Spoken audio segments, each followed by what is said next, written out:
Hello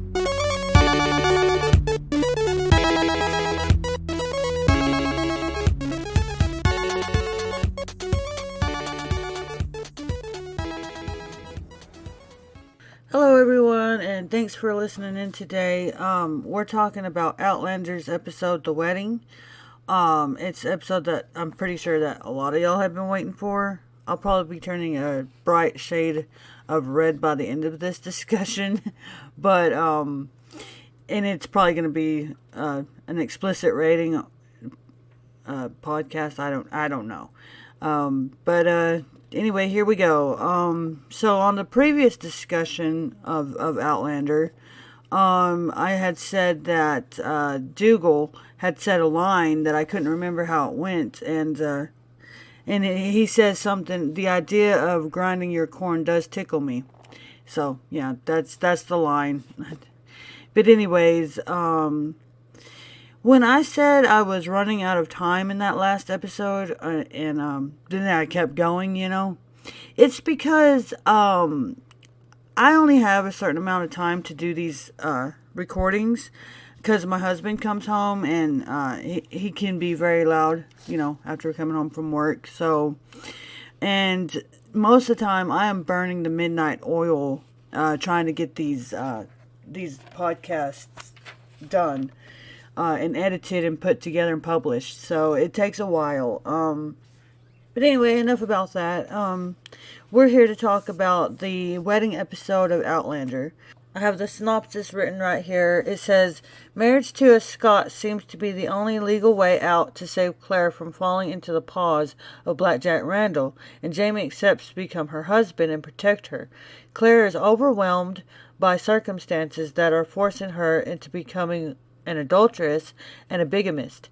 The hasty marriage takes place, and in order to be legal, it must be consummated that night. So, yeah.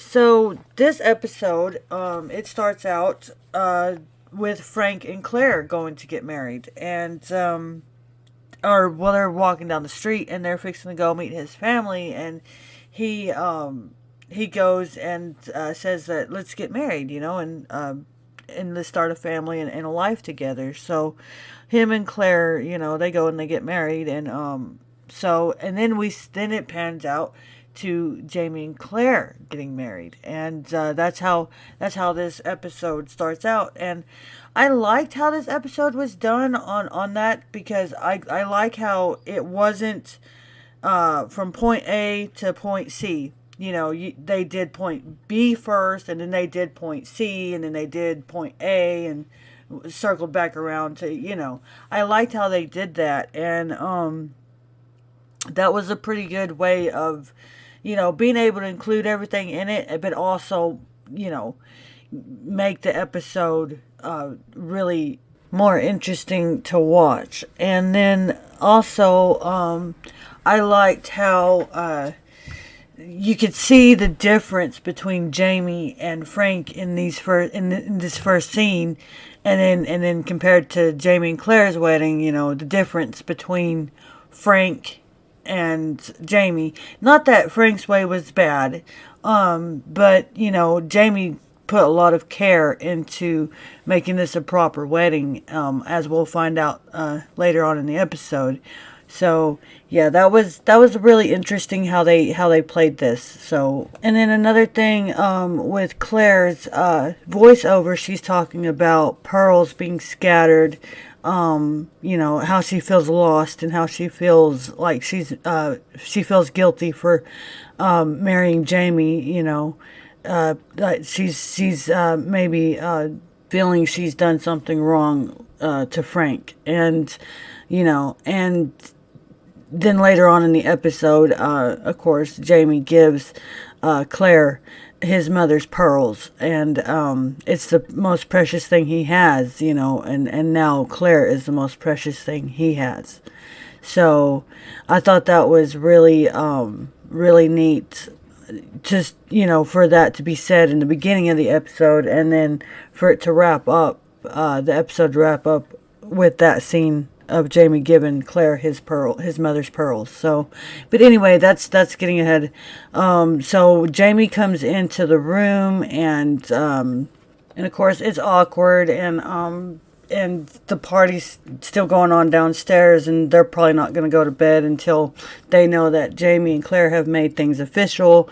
So, and Claire, says to Jamie that he's a regular Bob Hope, because I think Jamie said something about Angus and Rupert wanting to watch.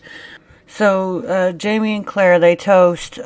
This is like the first drink of many for Claire too, by the way. But they toast to Jamie toasts to her being a strong woman and his wife, and he calls her Claire Fraser for the first time, and that was really sweet. And poor Jamie right here, because after he does that, she downs her drink, and then of course she pours herself another one, downs that one, and then pours herself another one.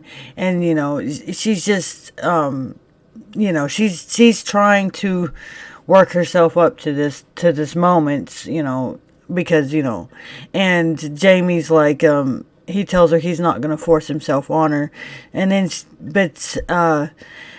so she says that she has some questions, and asks him why he married her, and because she didn't have much choice, but she feels like he might have, and he confesses straight out that no, he didn't have a choice, because Dougal really didn't give him much of a choice, and he had to save Claire for to keep her out of the hands of Blackjack Randall.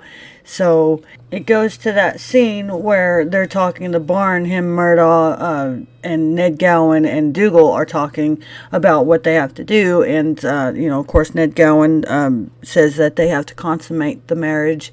And Dougal, makes his remarks about, how he could think of worse things to do than and that upsets Jamie too, because he says, if Claire is to be my wife, I will not have you talk about her like she's some common whore. And but Dougal tells him that he has to do this, or because Claire, she did take a good beating from Blackjack Randall, but the next time she may not, because Jamie knows what Blackjack Randall's capable of, and you don't want that to happen to Claire. Of course, Dougal has ulterior motives. I mean, he has more than one reason for this.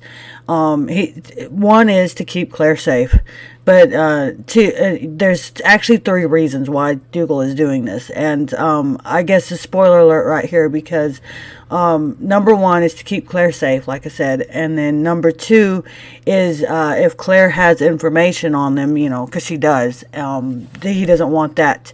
He doesn't want Blackjack Randall to find all that information out. And then number 3 is because he wanted Jamie to not be able to be Laird of Castle Leoch. Now, there's other things that happen in the future, and I don't know if this was Dougal's plan. I don't know if he had planned this out, this soon. So I'm not going to get into the details of that. Plus, it's kind of fuzzy to me too right now.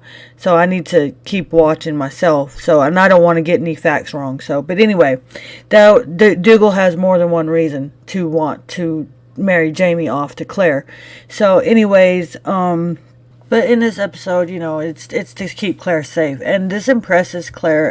And she says, "So you did this to keep me safe?" And he tells her, "Yes, you have my name, my clan, and if necessary, the protection of my body as well." Which is, oh my gosh, that is wow. The best line ever. One of the best lines, especially. I mean, it's one of many in this episode. But anyways. And this impresses Claire, and they go to the bed, and they're fixing to kiss, but she wants to know about his family, which I thought, that was good because they're both very nervous and they're both very it's awkward right now, and so Claire trying to ease the tension